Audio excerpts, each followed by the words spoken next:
welcome back to my YouTube channel LVWS TV.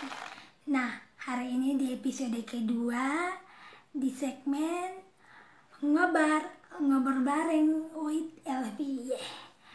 Dan di episode kedua ini dengan topik yang berbeda, dan tentunya teman-teman udah tahu topik apa yang hari ini kita bahas karena udah lihat di judulnya itu. Oke, jadi sebelum kita membahas topik ini, buat teman-teman semuanya yang suka sama video saya, jangan lupa like, comment, and subscribe agar saya bisa buat video-video yang menarik dan dapat menjadi pelajaran buat kita semua. Oke, kita langsung aja teman-teman. Mendengar bahwa rancangan undang-undang penghapusan kekerasan terhadap perempuan dikeluarkan dari Prolegnas Prioritas 2020 membuat saya dan seluruh masyarakat Indonesia teristimewa kita perempuan Indonesia tersulut hatinya. Kok bisa sebuah rancangan undang-undang dikeluarkan dari Prolegnas karena pembahasannya sulit? Bukankah bapak-bapak itu digaji untuk berpikir dan menyelesaikan masalah? Jika kita melihat pada data teman-teman, angka kekerasan terhadap perempuan terus meningkat di mana-mana. Berdasarkan data dari Komisi Nasional Anti Kekerasan Terhadap Perempuan yang dimuat dalam Catahu 2020, yang merupakan catatan pendokumentasian berbagai kasus kekerasan terhadap perempuan di Indonesia. Tercatat 431.471 kasus terhadap perempuan yang terdiri dari 421.752 kasus yang bersumber dari data kasus yang ditangani oleh pengadilan agama. Kemudian ada 14.719 kasus yang ditangani di lembaga mitra pengada layanan yang tersebar sepertiga di provinsi Indonesia. Kemudian dan 1.419 kasus dari unit yang disengaja dibentuk oleh Komnas Perempuan. Dari 1.419 kasus pengaduan tersebut, 1.277 merupakan kasus berbasis gender, dan yang tidak berbasis gender itu 142 kasus. Data kekerasan yang dilaporkan meningkat selama 5 tahun terakhir.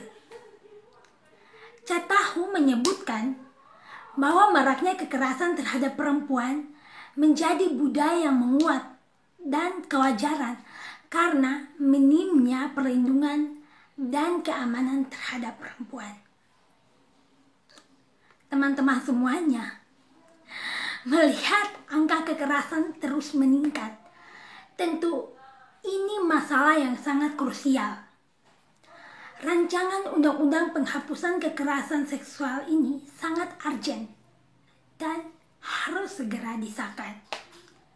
Tentu kita bertanya dengan polemik yang terjadi saat ini, mengapa rancangan undang-undang belum dapat disahkan?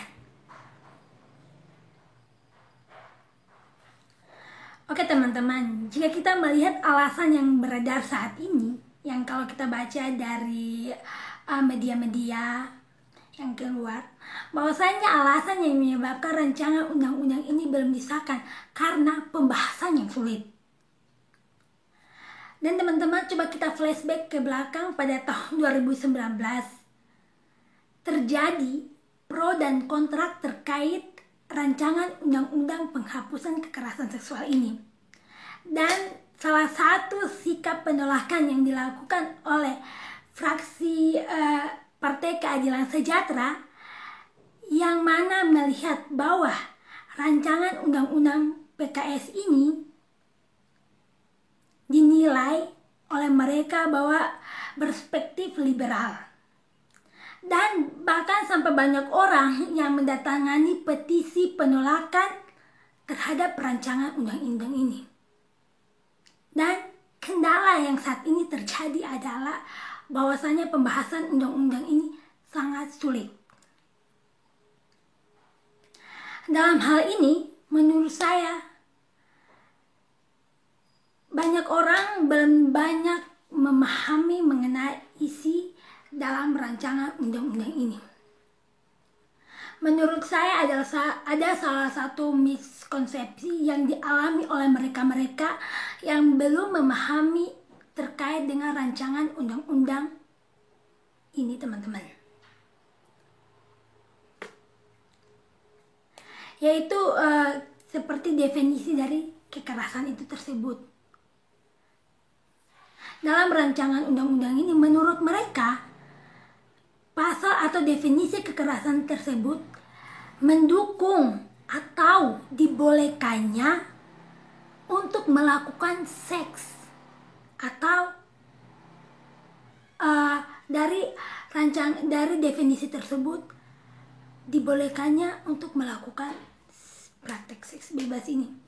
Padahal jika kita cermati, jika kita membaca lebih mendalami dengan membaca definisi yang ada pada rancangan undang-undang tersebut, bahwasanya definisi dari kekerasan itu sendiri, bahwa ketika perempuan kehilangan hak atas tubuhnya atau kehilangan otonom atas dirinya karena ketimpangan kuasa terhadap seorang laki-laki, ketika dia benar-benar tidak memiliki kuasa, ketika dia benar-benar tidak berdaya, dan ketika dia dipaksa melakukan hubungan kekerasan seksual, tentu hal itu didefinisikan sebagai kekerasan seksual, teman-teman. Jadi, tidak ada sama sekali tafsiran tersebut jika kita memahami dengan baik terkait definisi tersebut. Oke, teman-teman, mengapa RUU PKS ini perlu disahkan?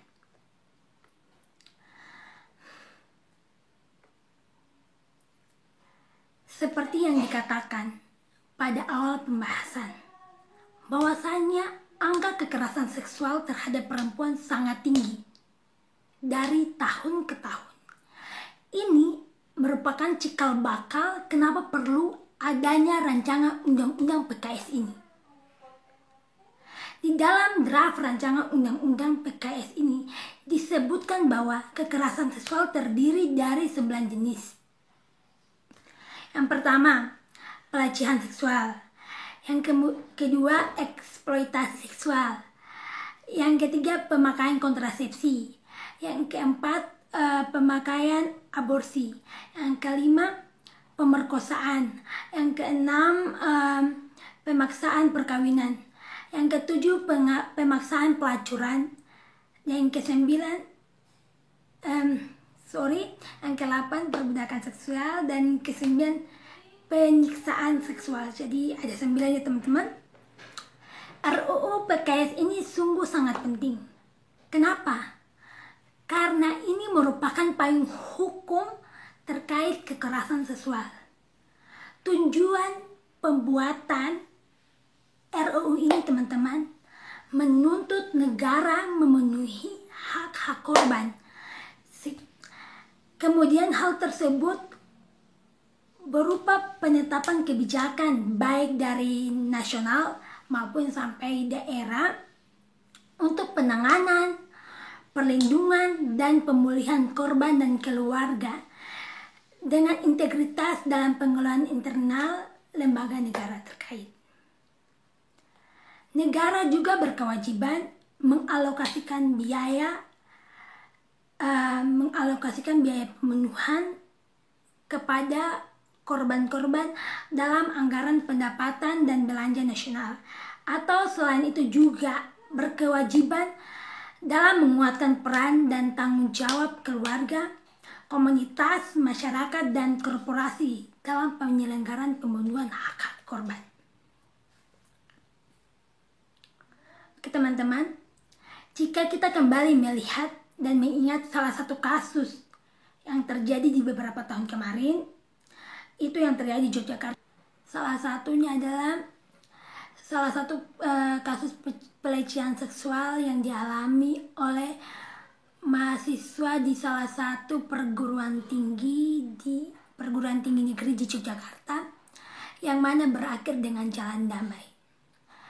Dan sungguh amat sangat disayangkan.